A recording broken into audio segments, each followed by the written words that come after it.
Hi everyone, Meta Anime here. Hope you are doing well. Today I am going to tell the story of a sci-fi dystopian film called Origin, Spirits of the Past. Before we go, this video contains spoilers. So please take this warning for those that haven't watched this movie yet.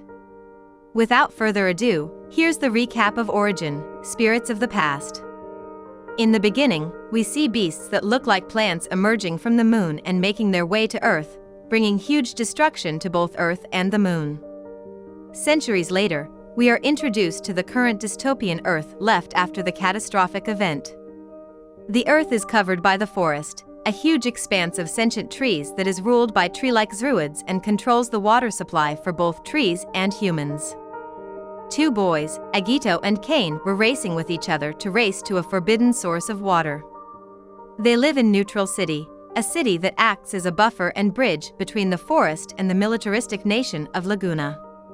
While Neutral City tries to coexist peacefully with the trees of the forest, Laguna aims to destroy the forest to restore the Earth. The boys managed to slip through the guards but were eventually surrounded by the druids. Cain was caught, but Agito decided to dive into the water and arrived at a tunnel with a huge weird-looking machine with cryogenic pods. There are mostly corpses in the pods, but the only survivor is a girl who seemed to be frozen in time. Agito manages to free the girl named Toola and escape together from the forest. Since she came from the time before the catastrophic event and is surprised to see the current Earth's condition. Yolda, the city chief, allowed her to live in the Neutral City and told her that someone else from the past also woke up 5 years ago and is now a member of Laguna's military. She now lives together with Cain and his family because Agito must take care of his father, his only family member left. Toola carries a Rabin, a portable personal device that is capable of various tasks like communication, etc., much like our current time smartphones. The forest fears that Shunack, another awakener from the past, will use her Rabin to locate a device that can destroy the forest. And true enough, Shunack immediately tries to find her after learning of her existence. The next day, Cain's little sister, Minka, takes her around the city. She tells her about how Yolda, her father, and Agito's father are enhanced beings which are apparent from their silver hairs. With their capabilities, the three of them manage to build the city into how it is today. Toola also helps out that day, but she was seen to be struggling a lot with it. Minka also shows her jealousy towards Toola as she has a major crush on Agito. Suddenly, her Rabin rang, and when she was about to pick it up, was interrupted by Minka. Acting like a brat, she tries to play with the Rabin but couldn't because only the owner can use it. Feeling uncomfortable with the current world, Toola goes to the forest to calm herself down. But she does not know that the plants in the forest are sentient and she immediately got attacked.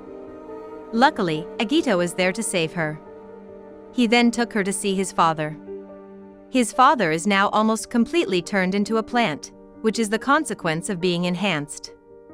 Agito's father then gave her the advice to accept the world as it is, and it is better if she goes back to sleep if she can't. On the other hand, Minka heard some of Laguna's soldiers looking for someone from the past and told them about Toola. At night, Shunack finally found her and persuaded her to join him. The forest tries to stop the meeting, but Shunack destroys it and reveals that he has been enhanced as well. He made the choice to let the forest genetically modify him, harnessing the power of the trees to enhance his strength and abilities. Even though his objective is actually to destroy the forest. Shunack manages to convince Toola that E.S.T.O.C, an environmental defragmentation system developed by her father, is the only way to restore the Earth back to the world that she once knew. And her Rabin is the only way to locate it. Toola then joins Shunack despite Agito's objections. Agito then goes to consult with his father, who actually has only a few days left before becoming a tree completely. He encourages his son to save the forest and Toola from Shunack's plan.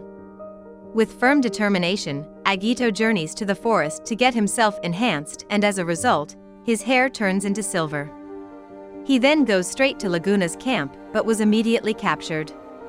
He manages to escape and follow Laguna's army on their journey to E.S.T.O.C. Their search brought them to a volcano, which actually is the E.S.T.O.C.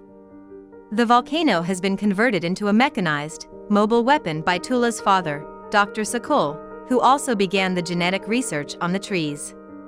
Shunack and Toola enter the place after betraying Laguna's army. A hologram of Toola's father tells them about their research, which caused the current world state and the creation of E.S.T.O.C. to be used as a safeguard against the trees. Shunack reveals himself as one of the scientists who worked on the experiments centuries ago. It was due to his impatience that sped up the alteration process and resulted in the catastrophic event.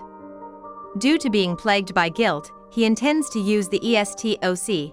to restore the Earth by destroying the forest and everything else, including Neutral City. Realizing this, Toola tries to stop Shunack but is unsuccessful. Meanwhile, on the outside, Laguna's army starts to attack the mobilized volcano and Agito manages to infiltrate the control room. Agito and Shunack immediately start a duel. As Agito was losing, he transforms himself entirely into a tree to save Toola and absorb Shunack into his body. Toola then shut down the E.S.T.O.C. and make it self-destruct. She then goes straight to where Agito was to save him, only to see him already completely transformed into a tree. In the meantime, Agito maintains his consciousness in an alternate realm, where the forest discloses the profound truth regarding the interconnectedness of humans and itself. Agito discovers that the genetic fusion responsible for endowing humans with incredible power, eventually transforming them into trees, is, in fact, a reciprocal process. This fusion also impacts the forest, leading trees to give rise to new humans within giant fruits. After assimilating with the forest, Shunack finds inner peace and lost his intention to engage in combat with Agito. Once the forest realizes that Agito can show people that there's no need for fighting or keeping a distance from the trees, it turns Agito back to his normal self. This lets Agito and Toola escape from all the destruction caused by E.S.T.O.C. With both humans and the forest rescued, Agito successfully establishes peace and harmony between the two. As a symbolic gesture of moving forward, Toola decides to release her raben, a representation of her past, by tossing it off a ledge into the depths of the forest. So that concludes the recap of Origin, Spirits of the Past. What do you guys think? The story delves into themes of environmentalism, the consequences of human actions, and the delicate balance between progress and nature. It raises questions about our relationship with the environment and the importance of finding harmony between humans and the natural world. Agito, as the protagonist, undergoes a transformative journey as he learns about the interconnectedness of humans and the forest. Toola, with her connection to the past, represents the bridge between the old world and the new. However, the complex environmental and philosophical concepts explored in the film might be challenging for younger audiences to grasp and appreciate fully. Please tell us what you think through the comment section. If you like this content, please leave us a like and share them with your friends. Thank you for watching. This is Meta Anime, signing out.